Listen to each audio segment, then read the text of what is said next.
A semana que termina foi marcada pelo recuo do PIB no segundo trimestre em relação aos 3 primeiros meses do ano. O resultado negativo de 0,1% veio depois de 3 altas consecutivas.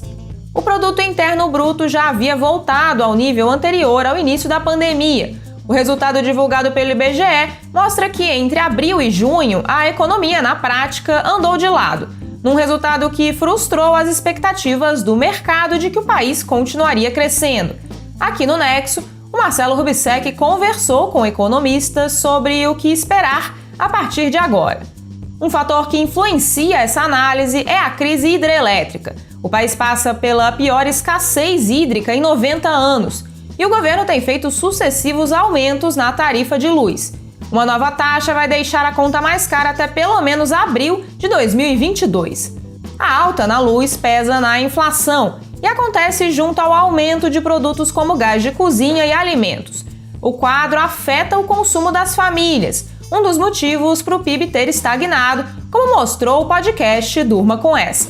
O governo federal entregou ao Congresso o orçamento para 2022, que agora será analisado pelos parlamentares. O texto não prevê um novo programa para substituir o Bolsa Família, como prometeu o presidente Jair Bolsonaro. Isso porque os recursos para a medida vão depender de negociações à parte. O Nexo conversou com o economista Felipe Salto sobre os riscos de propostas para fechar essa conta, como a PEC dos precatórios. Na Câmara, avançou a reforma do imposto de renda. O projeto de lei do governo foi aprovado com amplo apoio após mudanças dos deputados. O texto reajusta as faixas de cobrança de pessoa física e implementa a tributação de dividendos nas empresas. O Nexo explicou os principais pontos da proposta, que ainda precisa passar pelo Senado. Essa semana, os senadores derrubaram uma medida do governo que ficou conhecida como mini-reforma trabalhista. Ela previa novos modelos de contratação com menos custos e direitos.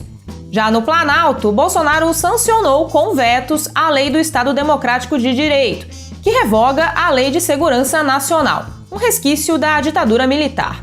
O novo texto começa a valer daqui a 90 dias e acrescenta ao Código Penal uma lista de crimes contra a democracia.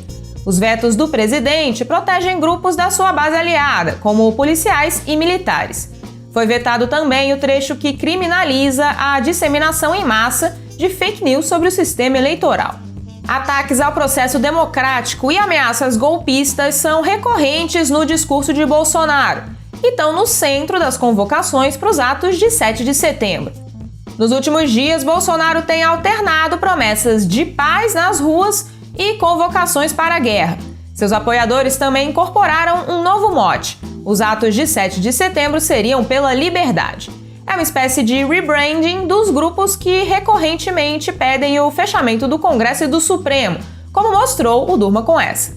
Na tentativa de evitar tumulto nas ruas, governadores e Ministério Público tentam frear os ímpetos radicais de alas bolsonaristas das PMs, como detalhou Estevão Bertoni.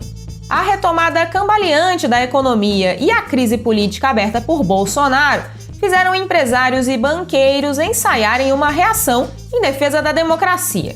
Um manifesto organizado pela Fiesp acabou adiado por pressão de governistas. Grupos do agronegócio divulgaram uma carta própria. E a adesão da Federação de Bancos, a Febraban, ao apelo por harmonia entre os poderes, gerou uma crise com bancos públicos, que ameaçaram sair da entidade, mas depois recuaram. Essas e outras notícias você lê no Nexo Jornal. Toda sexta-feira nós fazemos um resumo das principais notícias aqui no Extratos da Semana. Se você gostou, dê um like no vídeo e inscreva-se em nosso canal. E assine o Nexo Jornal.